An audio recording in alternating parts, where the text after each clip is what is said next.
Let's say a group of 100 people come to your house. They start chanting. Then they get rowdy, we'll call it. They start lighting your house on fire. They break all the windows. They smash a rock over your friend who is outside of your house trying to protect it with you. And then the media comes and calls it a largely peaceful protest. How you feel about that?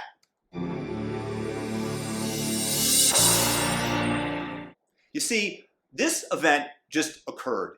In Oakland, California, people came, they pelted police, they injured an officer, they hit him in the head with a brick, they destroyed windows, they set fire to multiple properties, and the media still tries to frame it as a protest.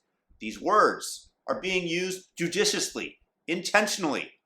They don't want to call it a riot, because if they called it a riot, they wouldn't get more of it. You are encouraging people to go out and protest when you are protecting them from the reality of what it is. It is a riot. A protest might be something where one person threw something at the cops and everybody then extricated him from the crowd. Or a couple people did it and the crowd then corrected their behavior. When it becomes a riot is when you see a massive number of people come, and through the stages that they go through, from the chanting to the bellicose yells at the police, to then throwing something, and then to the mayhem that they are creating. And we are going to see multiple protests. They're still at it. This is the AP that is calling these protests. These are not protests. Call them what they are: riots. In Brookline, Minnesota, the chief of police was yelled at by members of the media because he called when protesters started pelting his policemen with bricks and frozen soda cans. He called it a riot, and the media was all up on him. And then again, we are seeing that theme play out today.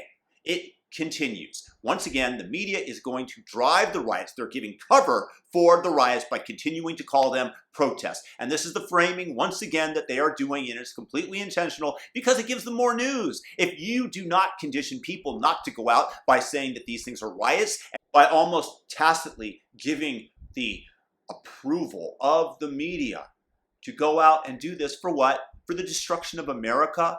For us to be more at odds with one another so that you get more of this? Call it what it is. Be truthful. It's impossible for the media because it goes against their immediate financial interests, but it doesn't go against the interests of our nation. And I am an American, and I am a patriot, and I am proud to be in America, and I want us to be able to get along no matter what color we are, which is why I urge everybody to call these things what they are. They are riots, and the rioters should be subjected to the law, and we must all support the police when they put an end to the damage of your property. Because again, imagine if it was your property and how you'd feel if the media then called them protests when you have to take your friend to the hospital and he has a massive concussion and possible brain damage because of what the peaceful protesters did.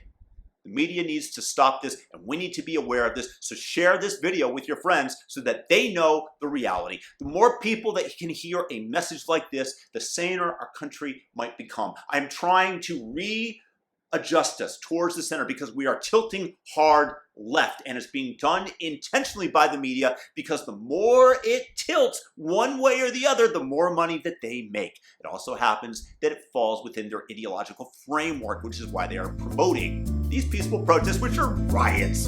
Thumb up this video and share it with your friends.